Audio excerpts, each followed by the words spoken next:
suñu ay nattaango soxna Fall borom tàggat yaram noo def. yaa ngi am jàmm. naka koor gi jàppagu la. non jàppaguma koor gi moom mettiwul. tubaar fakkal macha allah alhamdulilah. macha allah kon nag ñu bàyyi la nga nuyonteeg téléspectateurs yi daal di leen dégtal ci kanam tuuti rek li ñeel wàllum tàggat yaram. voilà ziar leen rek di leen ñaanal jàmm ju sax dàkk ak sutura ak xéewal di ziar tam ñu ne ci plateau bi. macha allah Papa Sène Seck noo def. bismillahi rahmaani rahim. asalaamualeykum rahmatullah taala wa barakaatuhu. waaleykum salaam. di la nuyu xasma yàlla.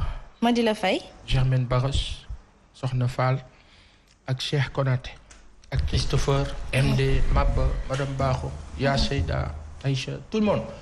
yal na yàlla saxal fi jàmm jë bare boo paree ma wax la ci clip bi. Aïcha bi ngi noonu Germaine Barros Mame Fatou Germaine Barros maa ngi lay nuyu di la ziar bu baax a baax noo def. maa ngi am jàmm bu baax a baax Asma di la nuyu di la ziar di nuyu ñi ma bokkal plateau bi Papa Sane invité bi Soxna Fall waaye itam fidèle téléspectateur au Sen TV di am mbégte di teew tey fii ci Subatel. mi ngi noonu monsieur Cheikh Konaté moom la ñuy dalal ak jàmm mu nekk le président de l'association des militaires pour le développement du Sénégal dalal ak jàmm noonu. des militaires libérés.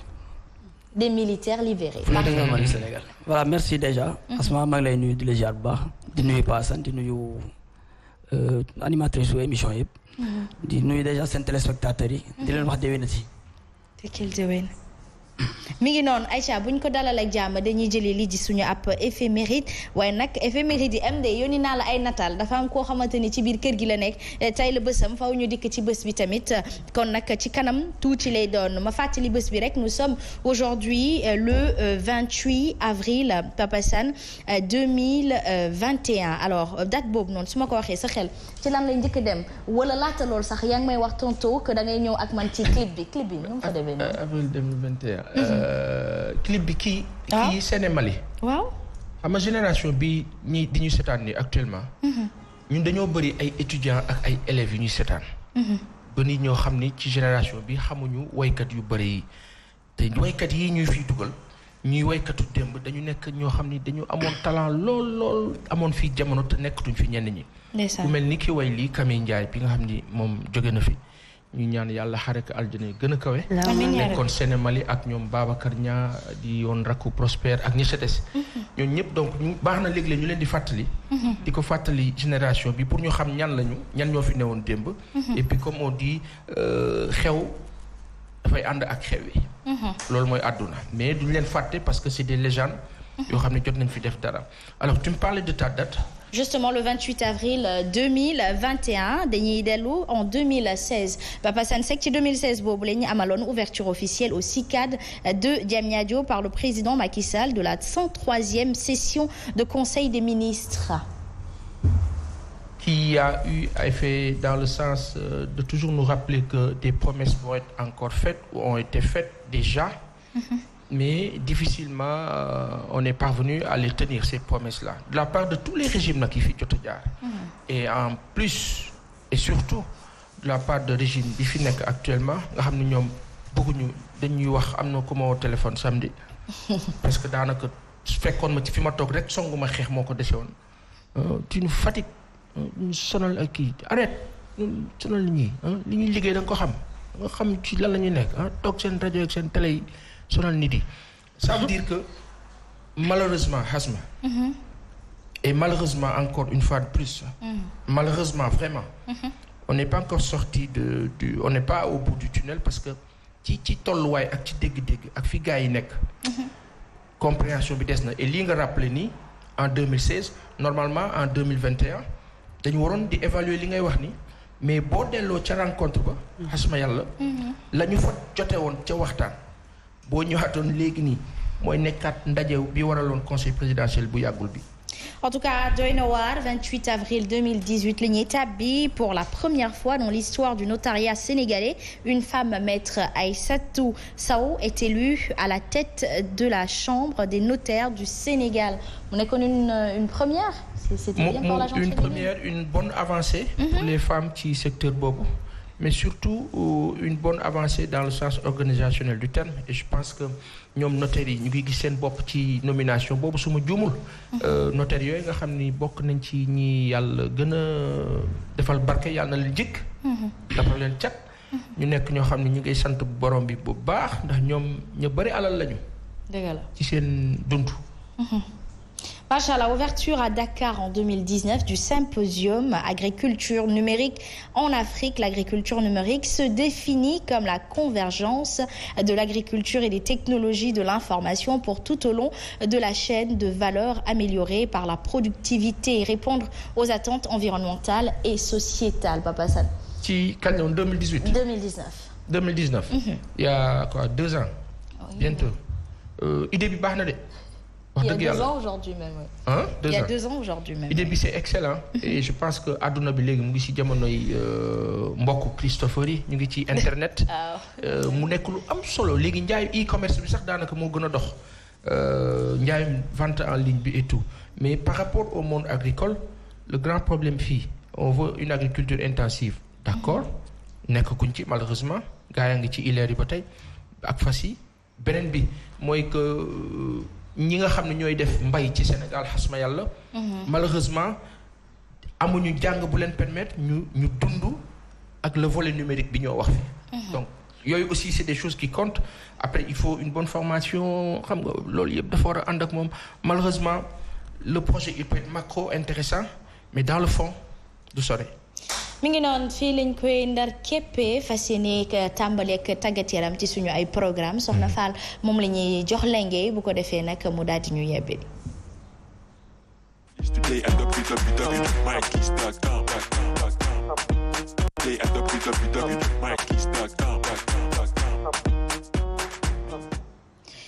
Soxna Fall, le Jaraaf ne doit se fixer aucune limite en coupe de la CAF, selon Pape Seydou Ndiaye. L'international sénégalais, le portier du Jaraaf de Dakar. Jaraaf tey lay jongante dernière journée 6e journée foofee ca Tunisie mook Sfax muy match boo xam ne li ci am solo rek muy xëccoo première place bi. moom seen diggante ñu fàttali leen ni daje woon nañu 2e journée bi fii la woon ci Stade Lat Dior bu Thiès dañoo defoon match nul. ñoom nag ñu jël yëf yi def ko seen yëfi bopp match bi ñoom joueurs yi moo tax ñu jox leen kàddu Pape Seydou Ndiaye nekk ku ñu ràññee ci équipe bi nekk kuy def tey la 21h GMT 22h foofee ci Tunisie kon noppi nañ ngir àggale liggéey bi nga xam ne tàmbali woon nañ ko. foofu lañ koy fekki. mu waxtaan ak ñun Pape Seydou Ndiaye. ayca.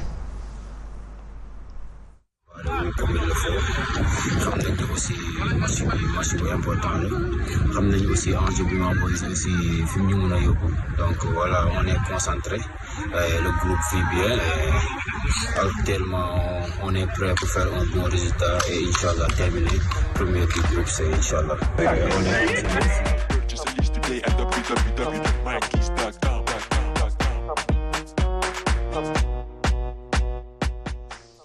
ginnaaw bi ñu ko dégloo ba noppi Coupe CAF li ñuy desandi ba tey lan mooy programme bi tey.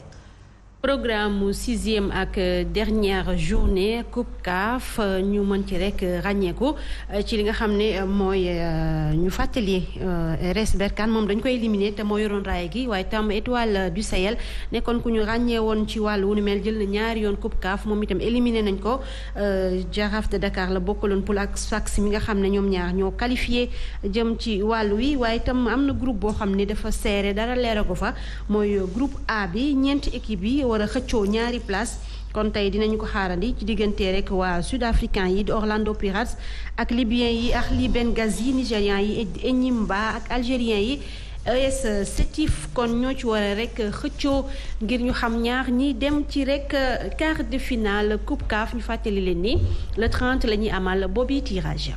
mi ngi noonu ba tey foot local le coup de gueule justement de notre confrère moom mi di Cheikh Tidiane Gomis.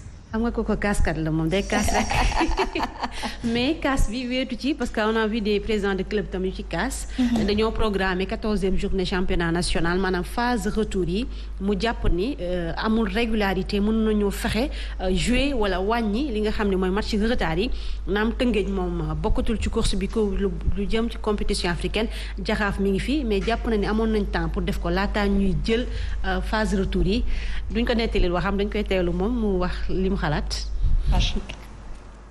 Ligue Pro ba léegi ay amateur lañu nekk gu ñu ay professionnel waaw kon nag li xew tey jii moom mooy dañoo pare jouer phase aller Ligue 1 ak Ligue 2 waaye li may wax ci Ligue 1 bi la xewee ci Ligue 1 bi ñu jouer phase aller yi ba pare daf ci am ñeenti match yoo xam ne ay match retard la waaye balaa ñuy song di attaquer di jouer retour yi lii logique moom mooy logique éthique sportive moom mooy li nga xam ne moom mooy ñu jouer match retard yi yëpp ba jeexal ko ci phase aller bi soog a song li nga xam ne moom mooy phase retour bi dafa naa ne loolu moom mooy logique partout dans le monde noonu lañ koy doxalee waaye bëgg a song phase retour te mu am ay match retard ci li nga xam ne moom mooy lii di li nga xam ne moom mooy phase aller loolu baaxul loolu day dem ba nga xam ne indi coow parce que booy xoolaat Teungueth football club dëgg la da daan jouer Coupe d'Afrique Jaraaf di jouer Coupe d'Afrique ñu amoon ci ay match retard waaye léegi fu mu nekk nii am nañu moment am nañu temps boo xam ne mënoon nañu jouer li nga xam ne moom mooy match retard yi écoulé ko jeexal ko waaye boo ko jeexlee comme ça li nag bu ñuy attaqué phase retour bi ñëpp tolloo match nga xam ne dañuy dem attaqué ko ci jàmm ak salaam ñu naan ma léegi fu mu nekk nii bu ñu bëggee maanaam jouer retour bi te joué wuñu ay li nga xam ne mooy match retard Jaraaf a ngi nii ba léegi mu ngi ci compétition Jaraaf mu ngi ci compétition ñu ngi ñaan yàlla ñun Sénégal Jaraaf dem ba final waaye kon léegi nag ay matchu Jaraaf day nekk ay match retard ñu koy dajale di koy dajale ba après day indi coow man defe naa ne gis nga ñi yore suñu football nañu waxante dëgg bu ñuy wax cuune rek ñoom nag yëfu cuune rek la ñuy def nit da ngay xam professeur et puis li gën a doy waar dans tout ça mooy que gis nga crédibilité dafa baax sooy nekk ci benn organisation na nga crédible mais li ñuy def nii du tax Ligue Pro am crédibilité sponsor yi mën a ñëw loo xam ne ñoom dinañ ci mën a indi seen xaalis ñu am visibilité.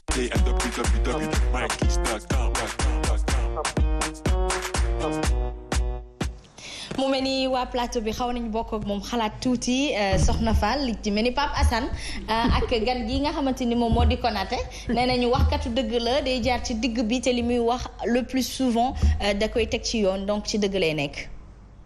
mais Cheikh Tidiane kay mankaan yu baax il a raison moom xam nga Cheikh moom ñun moo ñu gën a tàng moom ci da koy teg ci du ko sax calcul négocier genre way il faut comme ñun suñuy def ni de leer bi noonu ñuy def noonu nee na cuune de ci digg bi lay jaar et lui il est frontal léegi nag li mu wax est-ce que yanu na maanaa ou pas moi je pense que on a un président de club féminin ici qui peut en témoigner Konaté. waaw Cheikh Tidiane de moom li ko ministre waxoon rek ministre des sports bi mu fi invité ministre des sports da ko ne wàññi kaas yi mais nag le plus souvent écoutez. est-ce que d'accord nga ak moom ci lii. non je suis tout à fait d'accord avec lui. mënoo dajale ay match ay match retard yu bare bëgg a xëy. amul sens clic bu ko football c'est pas possible. amul sens xëy na peut-être au niveau de la fédération à leur niveau peut-être ni ñu organiser match xëy na peut-être ñoom il faut mais nag quand même il faudrait lui accorder un peu de crédit tamit ci waxam yi. voilà am na solo kon xalaatam la jëm ci wàllu li ñuy régularité calendrier bi di fàttali rek ni Ligue Pro tey jii de sax war nañoo daje bureau bi élargi gis nañ président de club kam jot nañu mailam Pape Sidi Lo bu CNEPS tam d'accordul ak ñoom ci nu ñu defee dinañ amal tam tirage coupe de la ligue tey jii lay doon. incha allah rabbi kon ba tey Ziguinchor vers la vulgarisation du football féminin à l'école loolu nekk lu rafet. voilà lu ma neex. dañuy wéer rek ci li nga xam ne indi woon nañ ko fi mooy signature bi doxoon ci diggante direction technique nationale de football ak IA bu Dakar loolee Ziguinchor la njëkkee woon mbas bi moo fi jaaroon Asma Hadija yeex xëy na mbir mi gàll góose waaye ci jamono ji ña fa war ko door ngir mën a amal séminaire de renforcement des entraîneurs ki nga xam ne mooy DTR bi directeur technique régional bi Pape Bourama ak Sambou indi na ci ay leeral ñu teewlu ko ci. commence par la formation de ceux-là qui doivent prendre en charge les filles dans les écoles. Il y a 10 collèges qui ont été ciblés parce que les tranches d'âge qu'on nous a demandé de voir, c'est des moins de 17 ans et les moins de 15 ans. C'est des catégories qui sont dans les collèges. C'est pourquoi nous sommes aujourd'hui avec 10 collèges de la ville de Ziguinchor pour lancer ce processus de formation. Aujourd'hui, c'est un échange pour que les entraîneurs de ces écoles comprennent ce que nous voulons faire. Mais la formation individuelle, ce sera vraiment intense. Ils seront formés et ils vont être suivis dans le cadre de leur travail sur le terrain. C'est vraiment du sérieux et on remercie la fédération d'avoir pensé à la région de Ziguinchor. Projet aussi sérieux, le football féminin sous le couvert de la FIFA, c'est vraiment une bonne chose. Et encore une fois, nous remercions la Ligue pour sa disponibilité, d'avoir facilité l'exécution de ce projet qui est aujourd'hui dans sa dernière phase. Donc aujourd'hui, on fait une session de formation. Demain, nous allons peut-être, ou du moins après la formation, nous allons faire des rassemblements, rassembler les jeunes pour qu'ils comprennent un peu ce que nous sommes en train de faire avant de faire des équipes. Et l'objectif, c'est de faire en sorte que les établissements ne manquent pas de moyens, que les enseignants ne manquent pas de moyens, que les enseignants soient suffisamment motivés pour la prise en charge et que la déperdition des filles pour le football soit arrêtée. C'est un peu le sens de la rencontre d'aujourd'hui. Nous avons un effectif de stagiaires de 20 qui sont tous des enseignants dans les collèges que nous avons déjà cités. Et parmi les 20 stagiaires, nous avons 10 filles et 10 garçons.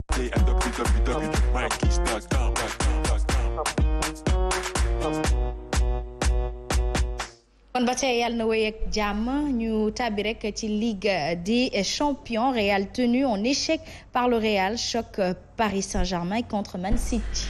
Asma Hadija li noonu yi bëggoon daluñu ah. déedéet. Abasa li noonu yi bëggoon dalu Real Madrid. waa léegi. déglu ma nag dominé la. may ñu image yi ñaari bal wuy ma Marcelo ak ka ca des keneen ki dañ la wuloon rouge. attaque par derrière. pour FIFA du loolu la wax non. attaque par derrière. dafa attaque par derrière ñaari yoon. attaque par derrière la def. li noonu bëggoon daluñu daal. li noonu bëggoon daluñu. ndam la sant. waaw c'est ça waay équipe bu mag la tamit rek lay doon. voilà moo tax 1-1 li la jëntil sa def PSG bi tey incha allah. Paris Saint-Germain moom Paris City moom Paris moom bàyyi naa ko Parisien yi. moom bàyyi naa Real ko rek ñoom Germain. waaw ñoom Germain ak ñooñu man moom Real rek. kan moo fi doon PSG fii. man de man Real rek. du yow. ok moom la. doo wuyu ba pare nga nekk voilà kon benn lañ mujjee moom ak Chelsea match la boo xamante ne si naam xëy na tënk na ko en échec waaye li Zidane wax le Real est toujours vivant. loolu day firndeel équipe bu mag la tey it man bis yu mag yooyee. waaye tey tamit Paris Saint-Germain war a défier Man City match bu mag di leen xaar. tubaab yaa ngi wax rek. ngi wax gauche ngi wax droite rek di leen di kañ di def di génne ay faiblesse su Man City. di génne ñoom seen ay points forts. mais match la daal match moom fekk jeexagul. anglais duñu wax jëf lañ xam ne de dafa mel ni. waaye tamit ñun nit ici c'est Paris damay ragal ma ne ici c'est Paris. gars yi songu ma di. déjà sama ñaari Sénégalais rek ñoo ma jaaxal. ñoom laa xam nu ma leen di def. ñun tamit xamuñu Diallo ñu ak def Gana Gueye ñu leen di xaar ni tamit comme Fatima Silla bu 2STV bi ni mu koy waxee rek ici c'est Paris kon ultimement ici c'est Paris. kon Aïcha CAN 2021 le match Sierra Leone sera rejoué en juin selon la CAF. loolee mooy dogal bi confédération africaine de football daal di génne ay jafe-jafe la woon waxoon nañu da koy dàq ba juin daat na koy fësalaat kon match boobu dinañu ko rek joué ji juin ngir mën a xam ki mottali rek ñi qualifié jëm ci Coupe d'Afrique des Nations laata ñuy amal 25 juin lu jëm ci tirage au sort bi.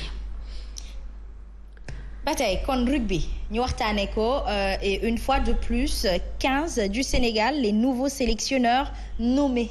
tout à fait xam nañ ñan la waaye ma fàttali rek ni cérémonie de tirage au sort au beach soccer Sénégal mooy dalal Coupe d'Afrique des Nations bi du 23 au 29 lay doon kon ñu mën a jàpp rek ñii di waa Sénégal ak Égypte ay tête de série lañ liñ ci mën a rek waxtaanee mooy ci jamono ji Sénégal dafa bëgg rek réussir participation jëm jël 5e trophée waaye tam organisation comme Sitou Sali bi ñu koy defee ñu ngi ci wàccaay bi jëm ci wàllu woowu wax nga ko sànq Asma Khadija rugby ñu ngi def ay jéego xam nañu rugby 15 ñan ñooñ lañu nommé ngir ñu jiite ci góor ñi ñu mën a jàpp rek ci loolee Sékou Sakho ak ki nga xam ne moo nekkoon ancien joueur bu équipe nationale bu Sénégal nekk entraîneur ci jamono ji ci benn équipe bu fédéral 2 foofee ca France waaye tam Mathieu Boscaro plutôt moom itam nekk ancien joueur nekk itam entraîneur ca fédéral 2 kon ñaar ñooñee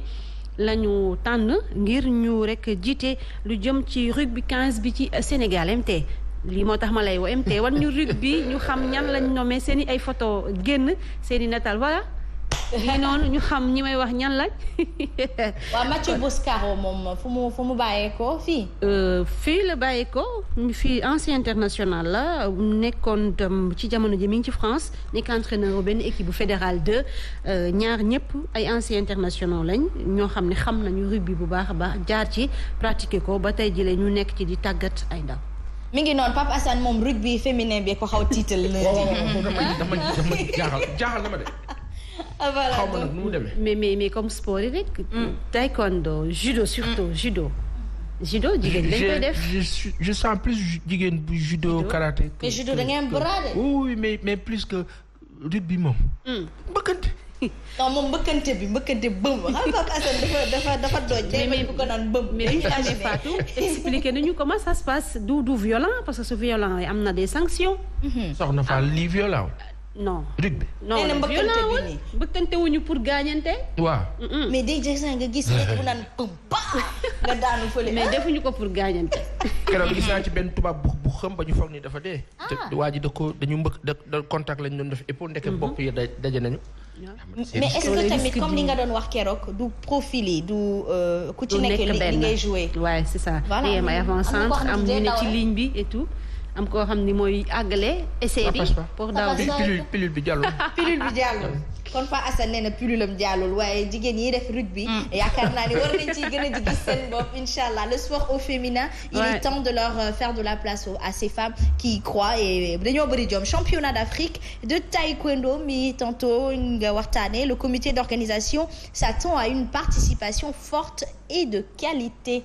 c'est au mois de juin du 5 au 6 ci Dakar Arena lay xewee muy loo xam ne day permettre tam suñu équipe suñu réew plutôt jàngat ci wàllu organisation bu baax ñu dañuy delluwaat ci comité d'organisation bi ñu dajee ak taskatu xibaar yi président bi Balla Dieye moom lañ ciy teewlo.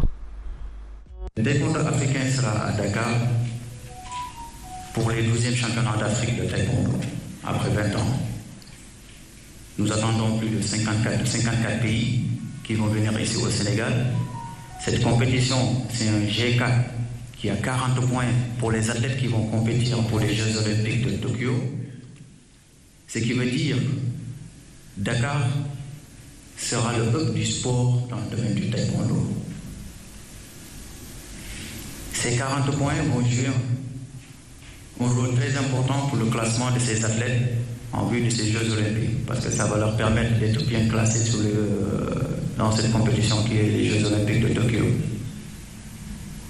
Le 5 et le 6 juin 2021, à Dakar Arena, chez les seniors, où nous aurons 8 chez les garçons et 8 chez les filles. Ce qui veut dire que l'importance de cette compétition ici à Dakar, c'est de montrer que la Fédération sénégalaise de taekwondo, qui est toujours dans sa logique, c'est-à-dire en vue de la préparation des Jeux Olympiques de Dakar 2026, aujourd'hui ça nous permet aussi de tester notre dispositif en termes organisationnels.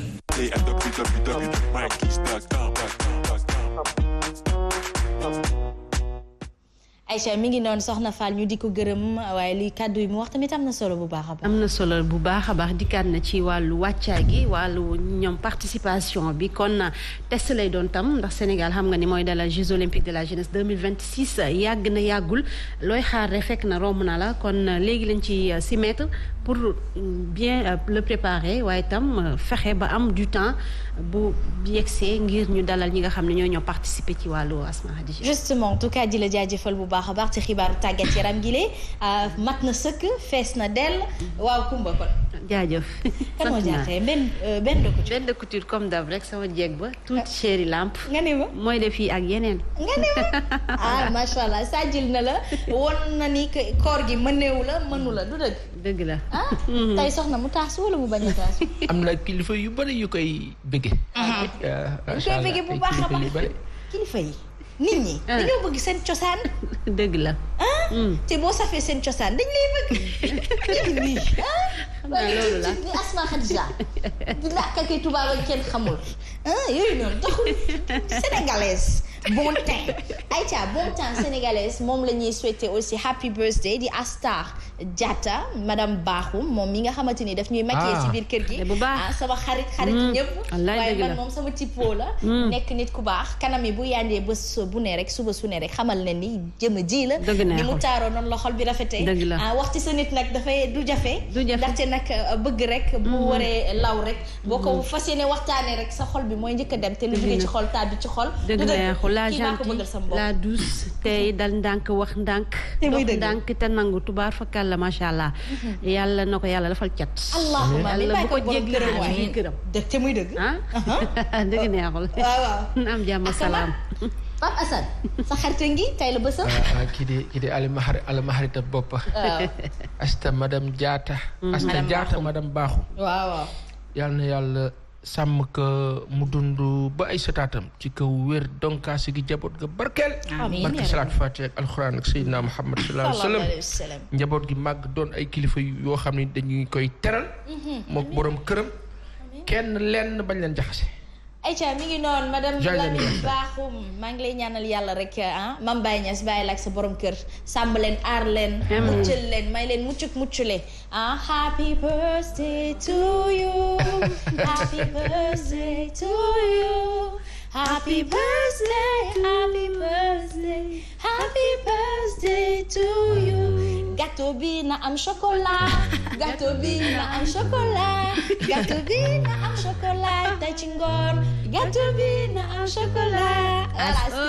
Astar foog ma souhaiter ko joyeux anniversaire Asma parce que comme ni ngeen ko waxee yéen ñëpp dafa baax xaritu ñëpp la macha allah yal na ko yàlla lafal cat may ko njaboot bu barkeel bàyyi ko ak ñoom ba ci kanam lépp lu mu njortu rek lépp lu nekk ci biir xolam yàlla may ko Astar tey sa bis la enjoy bu baax a baax. enjoy ndogu bi maa ngi koy xaar tey moom na ànd ak bongo na neex te xumbu te dagan Aïcha dañuy tàbbi ci actualité fas yéene xool itam foofule mburu mi fu mu toll dina xoyam am déet Pape Assane en tout cas ànd na ca gan goo xamante ni bàyyeeku na ñaari chapeau sax la am kon nag dina neex a waxtaane background bi dina fi nekk ñett mbaxane nga ne ma lan président yi mbaa doo dem ba président Sénégal tamit yow moom président du football féminin fale ci Louga président des militaires libérés teg ci président. salaamaaleykum. day bañ ma wax ko. président ban la wax ma ko. non mais jaru ko. gaawul. na matuwaay. non. nañ ko denc. dañ ko denc. dañ ko denc. non boo bàyyi ko mënul nëbbu parce que ñi la xam ñu ngi lay seetaan. non non am problème. bàyyi ko rek. loo doon da nga koy ñeme bëgg ko. lu mu doon noonu. bàyyi ma léegi yow kii. ñu xuus. Aïcha ñu dugg actualité très rapidement bu ko defee ñu dalal Pape Assane Seck.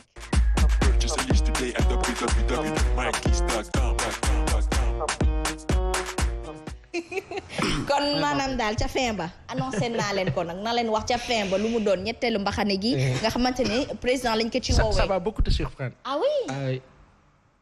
Faudrait me dire. À la fin, bu ñuy jeexal. Ouais. Aïcha, actualité, 2 points justement avant de dalal ki nga xamante ni moom moo di invité bi. Emploi des jeunes, toujours au rendez-vous. Plus de 400 000 emplois en vue selon le directeur de l'emploi et éventuellement le scandale des salaires en vue pour les anciens premiers ministres. jërëjëf Asma yàlla jërëjëf loolu bloc laa koy def bloc. def ko bloc. MD won ma ñaari journaux La Tribune ak Populaire Vox Pop ñaar yooyu boo ma ko tegalee dinaa mën jukki Asma fi nga tàmbalee Modou Fall di directeur de l'emploi dafa ne près de 440 000 43 000 emplois la ñu visé. ci projet bii nga xam ni président bi lancé na ko war a jël 450 milliards certainement sur une durée une échéance wala des échéances à l'endroit de la jeunesse sénégalaise. mu ngi nii le programme vise 443 000 emplois et auto-emploi. kii moo la Modou Fall nekk un spécialiste en informatique ku yàlla may macha allah ñu ko nuyu bu baax nekk ku xarañ ci domaine bi dans le domaine des chiffres des statistiques et de tout ce qui tourne autour nekk tamit koo xam ne il était très actif ci élection yi passé Modou Fall ñu ngi ko ziar bu baax di ko nuyu alors li mu wax mooy lii 443 000 emplois et auto-emploi baax na wax dëgg fa yàlla. baax na trop te kenn du cracher dessus yàlla na ko yàlla mottali. mu sotteeg jàmm. Maintenant, les chiffres au Sénégal sont les chiffres. Les statistiques au Sénégal sont les statistiques. Mais la réalité au Sénégal est la réalité. loolu mooy xaw ma naa dégg ngeen ma de wala bu ngeen ma déggul tam ngeen wax ma gën a leeral dama ne. asma yàlla dégg nga ma wala déggoo ma. Germaine ak Soxna ak Cheikh. bu fekkee déggu leen ma répété dama ne. les chiffres sont les chiffres au Sénégal. Les statistiques sont les statistiques au Sénégal. Mais la réalité est la réalité au Sénégal. Et quelle est la réalité? Quelle est cette réalité? Excellente question. C'est bien. Excellente question.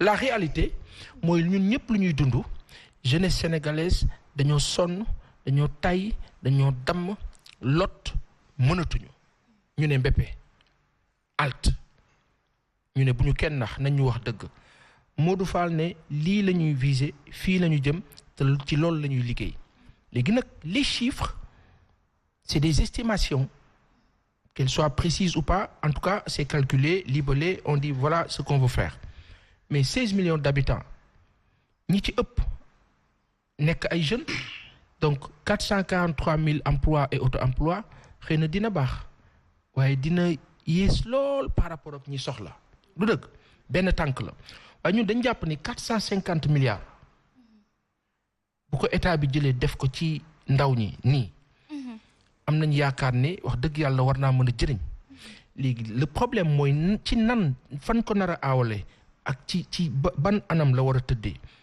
lan la agence yi fi nekk comme DER ak yeneen di jëriñ finalement le directeur de l'emploi le ministre de l'emploi gars yi benn instant. Pourquoi autant de monde? Autant de monde pour un non-résultat. À la fin. mooy li nga xam ne à la fin mujjantal gi toujours Modou Fall baal ma rek c'est pas pour saper quoi que ce soit mais dañuy waxtaan amaana aussi ça peut être contributeur et ça peut vous aider aussi mooy que aujourd'hui les jeunes ont besoin d'entreprendre les jeunes auto-emploi loolu la entreprise boo xam ne yaa koy créer sa bopp monter say projets et cetera mais le grand problème mooy yow da nga am benn société boo xam ni wala dëkk boo xam ni entreprises nationales yëpp elles sont concurrencées par des entreprises étrangères et les entreprises étrangères sont favorisées la majeure partie moo xam ci exonération moo xam ci beaucoup de facilités yu ñu leen di defal pourquoi parce que souvent les entreprises internationales wala les multinationales wala ñi nga xam dañuy jóge ci biti di ñëw ils sont plus corrupteurs que ñi ne fi loolu danger la bu ñuy dund waaw ñoom da ngay signer commission bi dugg et cetera malheureusement boobu dajeeg benn Baye Assane day préférer moom son gain personnel à l'intérêt général donc wax rek si gàttal ne Modou Fall yàlla na ko yàlla dimbali mook équipe am yépp mais ku mel ni man dafa xaw a sceptique parce que fañ koy jaarale 450 milliards du lu ndaw de mais fa ñu ko nar a jaarale 1000 milliards u daaw yi yéen a ngi koy fàttaliku heure bi daaw coronavirus on n'en parle plus ak la ca des ak yeneen donc bi yoon on leur dira courage bon courage Modou Fall ak équipe am ak ñoom ñëpp yàlla na yàlla dimbali yàlla nañ ma rusloo sama moroom ñun ñi sceptique yàlla nañ ñu rusloo ba ñu taxaw ne ñu kat yéen bu leen di gaaw a waxte parce que ñii waaw yàlla nañ ñu rusloo parce que ñoom bu ñu rusloo wee njëriñu Sénégal la yàlla nañ ñu rusloo ba mbir mi aboutir sénégalais yi gis ne que sotti na yàlla na ko yàlla def. amiin waay bi si des moo la mbiru paiement yi nga xam ne ñu ngi koy adressé aux anciens premiers ministres salaire nan la nit di liggéeyee pare ci liggéey boobu dem nekk ci leneen ñu war a continuer di ko fay salaire. ci loolu mu nekkoon. loolu fu mu am fii. projet boo xam ne dañu wax ne la tribune mu ngi nii le Sénégal prévoit des salaires pour d'anciens premiers ministres. damay laaj li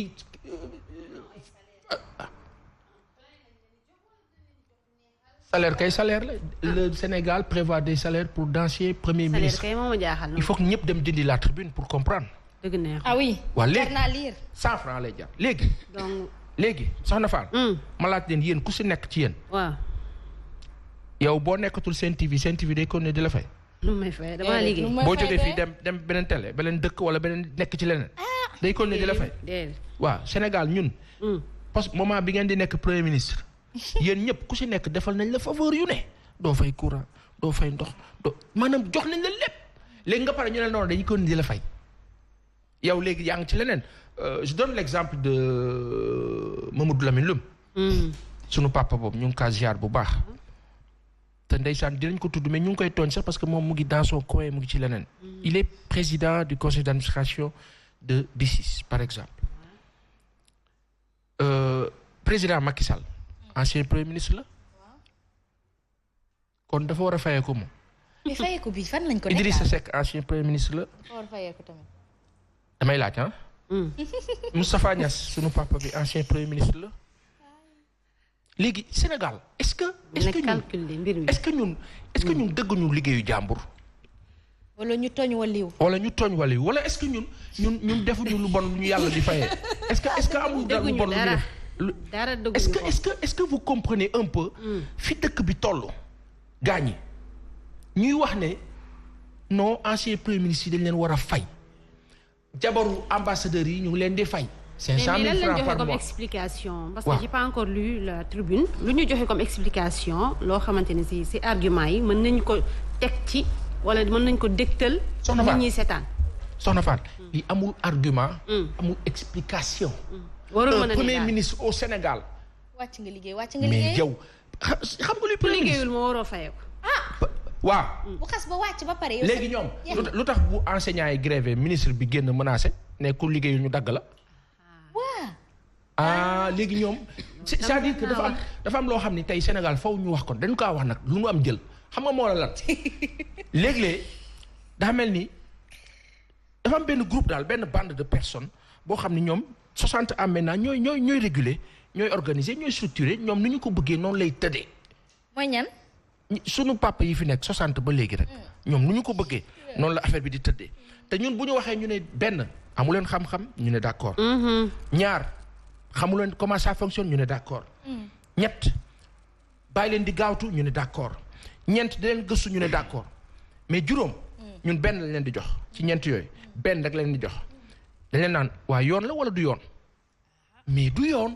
ab laaj la daal. léegi pendant ce temps ñii ma transité Cheikh Konaté yow mi jiite les militaires libérés ñoom xam nga lu ñuy jooy dañoo bëgg ñu jëlaat leen ñu liggéey. te ndeysaan nangulul leen ko Cheikh. ah bon. monsieur vous avez la parole. merci permettez-moi encore ma nuyu samay naataango les militaires libérés ku ci nekk maa ngi lay nuyu ci sa tur ak sa jëmm di la wàccee vraiment ci sa wàccuwaay di jaale également ñi nga xamante ne c'est des militaires libérés yàlla def ñu wu dëddu àdduna yi. mën naa ci jël exemple rek donte ñu si des dañ may jégal ak seen i parents aussi muy Kalifa Diémé koo xamante ne génn àdduna muy élément boo xam ne 2004 la 2004 di ko ñaanal yàlla yërëm ko di jaale également toute sa famille. di remercier déjà encore une fois plateau bi ci invitation bi nga xamante ne may ngeen ma occasion pour ma exprimer wax véritablement li nga xamante ne moom mooy suñu mot.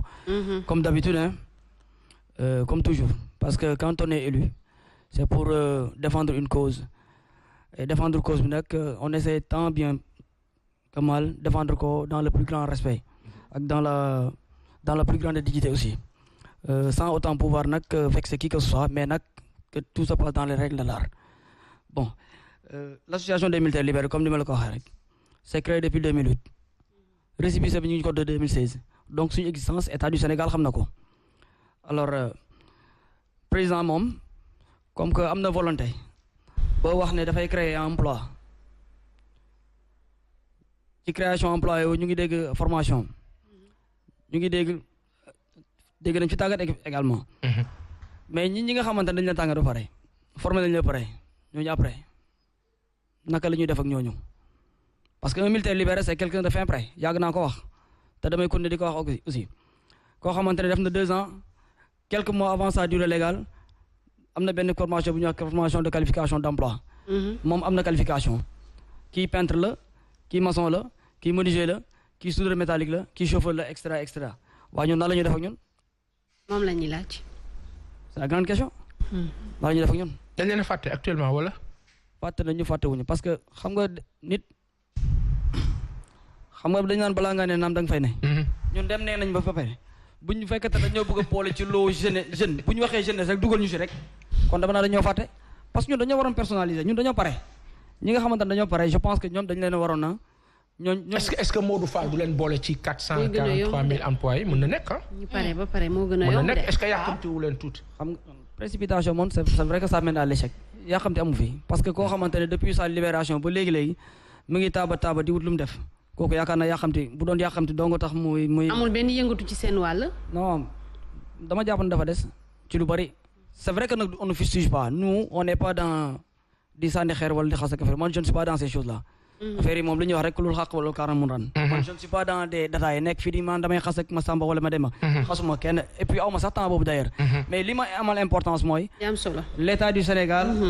a créé quelques années de cela il y a 8 ans de cela l'État du Sénégal a créé l'ASP l'agent de sécurité de proximité. jusqu'à présent sama gars yi ñu ngi taxaw di xaar. recruter wu ñu leen directement. non dafa amul recruter wu leen. ñan ñi ñu jël ASP ñan la. waaw ñeneen lañ jël former leen kon. xam nga du ma xam nga jël yomb na. jël ñu la amoo doo syndiqué doo agent de l'État doo agent de ci commune ba nga nekk doo agent amoo syndiqué amoo benn statut. kooku moom ban genre recrutement la. c'est ça c'est là où se trouve le problème te le salaire aussi n'a pas changé. léegi suñu fekkente ne ñoo dellu. salaire minimal yi ñaata la. 50 000 la loolu c'est connu par c'est connu par tout le monde kooku y a pas besoin ñu ciy dellu si waat loolu ñëpp xam nañ ko donc man foofu laay wax. su fekkente ne dañ ne création d'emploi. c'est vrai que nag nekk nañ ci disposition yi. pour créer emploi. parce que ASP moom boo ko créer. parce que il faut reconnaître une chose ASP bi ñu koy créer dafa nuuru loon benn espoir ci militaire libéré. waxuma civil yi man je parle pour les militaires libérés. dafa nuuru loon benn espoir boo xamante ne kenn mënul wax fu mu toll. parce que c'est des militaires libérés yoo xamante ils étaient dans des sociétés de gardiennage qui percevaient 65 000 70 à 75 000. alors quand on vous dit que créé nañ benn agent de sécurité de proximité boo xam ne état moo ko moom. mais da ngay daw. yaakaar day judd mais yow bu fekkente ne nag yow yaakaar bi nga fa amoon dem nga fa fekkoo fa foo jëm da ngay dugg rapide Sambalaw mais aujourd'hui tey jii nii yéen seen xam-xam à juste titre boo leen amee yaakaar ci lool à juste titre et c'est justifié tey bu ñu leen libéré teg leen de côté jotoon leen former ngeen servir li nga xamante ni moom moo di seen nation ginnaaw loolu yéen la ñu waroon a njëkk a jël. pioché ci yéen est-ce que vous avez aussi fait la demande est-ce que vous vous êtes rappelé. ce qui est déjà incroyable inadmissible mooy nit kuy volontaire ñaari yoon armée rek des fois déjà boo fay dem volontaire nga. muy benn nga libéré dellu si waat nekkaat volontaire ba kañ. te bu fekkee ne xamoon nañ sax seen statut dina tane bu ñu xamoon statut yi la dina tane mais le problème c'est un problème de statut. c'est vrai que gis nga l'actuel directeur bi fa nekk nii mais il est à féliciter hein. il a la volonté le directeur de l'agence de sécurité de police de proximité. ASP bi il est à féliciter. Monsieur Nia. Il est vrai non pas monsieur Nia monsieur Semou. Monsieur c'est ça je pense que c'est son nom de. naka. moom il est je pense non Nia je suis là mais moom il est dans c'est-à-dire xam nga on ne vient pas pour lambaatu rek tâtonner wax avant de venir on s'informe. On demande à nos camarades quelles sont les situations auxquelles vous êtes confrontés. Est-ce qu'il y a des améliorations? Qu'est-ce qui a changé? Qu'est-ce qui n'a pas changé? Ainsi de suite. Alors bu fekkente ne tey ci situation boobu noonu la ñu toll tey. salaire yi changé wul benn yoon. xamuñ sax la mooy seen statut. alors que ñoom ñëpp ils reconnaissent que le directeur a la volonté de bien faire. mais lu ko bloqué kon. Est-ce qu'il a les moyens? À quel niveau? Point d'interrogation. Est-ce qu'il a les moyens également de bien faire? nguur gi. ay waay nguur gi ak li militaires yi wan ci dévouement ci servir seen patrie ci manifestation yi fi xew wan ni ils sont à la fois à la proximité du peuple et à la proximité justement du régime au pouvoir du gouvernement il faut que ñu faratal li nga xamante ni mooy farata lii moo tax diine di am farata ak sunna xëy na parce que lii ay farata la ñuy fàtte moo tax après pour ñu gaañu c'est dans ce pays-là que on nous dit non les anciens PM dañ leen war a fay salaire mais c'est les femmes des ambassadeurs en 500 mais moi je vais trouver un ambassadeur léegi yéen loo leen bëgg ci jamono bi loo leen bëgg bonne question c'est une très belle question une bonne question d'ailleurs li ñu bëgg xam mooy lan gis nga xam nga réew bu fekkente ne jeunesse bi yàccaarul rek réew moom pour doxal ko mën naa yomb alors que par chance tey toutes les possibilités tey État du Sénégal am na ko pour mën a exploiter ces militaires libérés il y a pas que la sécurité seulement mais bu ñu wax retour à la terre fii nii mais combien de militaires libérés on demande à retourner à la terre avec plein de ressources qu'on a mais ñaata militaires libérés ñoo xamante ne ils ont déjà leur projet des projets je vous dis du lu ñu lambaatu ni de mais des projets très bien ficelés bien faits ñoo xamante ne ils sont prêts pour dellu ci suuf sa rek dem bayi gën a yokk koom gi gën a naata réew mi comme ni ñu koy waxee mais bu fekkente ne ñooñu tey amuñu possibilité boobu noonu fu ñu jëm. mais projet yooyu est-ce que présenté nañ ko. ah bien sûr.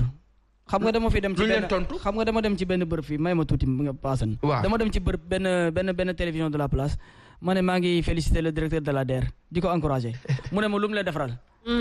non mais xam nga c'est-à-dire parfois aussi il faudrait que nit ñi xam ne tout n'est pas rose waaye nag lépp tam aussi bonul.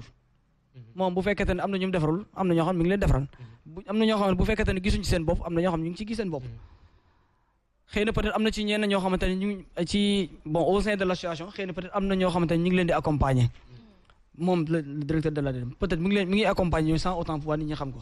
donc non peut-être wóorul de peut-être moom wóorul. non c'est-à-dire su ma wax peut-être. waxuma pour man sama niveau. waxuma pour niveau ñenn militaires libérés yi muy accompagner. mais équilibré daal. damay équilibré je parle pour ñi nga xamante ne. ils ne comprennent pas exactement ndax waa ji mi ngi def am deful. man si sens boobu laay waxee. c'est-à-dire man quand je suis là je ne suis pas venu pour ñëw faral militaire libéré xas kii mais les militaires libérés man. attends mais da nga fee nekk pour wax seen coono ak li ñuy dund. je vous explique lors des manifestations yi passées man j'ai dit à tous les militaires libérés dama ne santuma kenn nga dem naan yaa ngi dem xasandante xeer wala xasandante affaire kuñ fa jàpp je ne viendrai pas plaider pour kooku parce que vous savez pourquoi ñun déjà ñun dama naan chaque jour ñun trait d'union lañ entre la vie civile ak la vie militaire. effectivement ñun le militaire libéré n'a pas le droit génn tey ci biti naan mu ngi sànnante ay xeer koy sànni xeer gendarme sa classe wala sa agent comme yow pour man loolu ça n'a pas de sens. ñu ñëw ci solution yi ngeen di bëgg projet yi proposé ngeen leen ko vous avez tapé aux bonnes portes est-ce que les portes vous ont été ouvertes. xam nga avant ñuy tapé projet yi. déjà li fi ne nañu ko defar ba pare. mooy les ASP les militaires libérés nekk ci ASC yi ci agence de sécurité de proximité nañ ci wax ba pare. parfait muy benn. ñaareel bi mooy waxaat ci recrutement bi nga xamante ne état du Sénégal le président Macky Sall wax na ne moom dafay recruter plus de 3000 plus de 6000 ay gendarmes adjoints ak ay police. balaa ñuy wax ci projet yi mais nañu wax ci loolu pare non pas Assane pas ñu boole ñu ci xam nga nit ki la nga moom lañ la boole la nga bokk c'est pas la même chose. effectivement ñun nag lii dañ ko moom. parce que man mënuma li ma mënut a comprendre mooy. yow ñi nga xamante ne ñu ngi ci biti def nañ ba pare commencé nañ. ak koo xamante ne defagul dara. mais ki commencé ba pare doo ko jàppal mu àggali. ça permettrait de gagner du temps également. mais tey su fekkente ne yow da nga jël ñoo xamante ne moins tranche d'âge 28 ans la. alors que tey boo jëlee tey exemple tey yenn contingent yi. su ma ko jëlee ci yenn contingent yi par exemple ay contingent 2004 wala yenn contingent yi mais ñooñu ku ci gën a âgé tu as 37 ans mais 37 ans ba tey nit ki mën naa servir il peut servir à quelque chose ci wàllu sécurité ki du mel. mais tey ñooñu est-ce que xam nga ne vous savez que ñooñu ils n'ont plus la possibilité de faire les concours paramilitaires. ceux qui ont plus de 37 ans. ils sont âgés. alors que tey yow nga ne tranche d'âge 28 ans ngay jël 28 ans kooku na dem continuer jàngam uti xam-xam ba ci kanam. mais voilà. en tout cas ñu di la jaajëfal bu baax a baax. sa teewaay fii ce fut très important un rappel n'a jamais de mal-être n'est-ce pas Papa Sane. léegi nag c'est un journaliste de l'ABS hein. ah bah voilà le troisième chapeau. l'occasion est pour moi de féliciter. Le directeur général de l'APS, Thierno Ibrahima Fall. Parfait. Qui a eu la chance d'avoir la confiance du président de la République. Parce que quand même, à Bois et le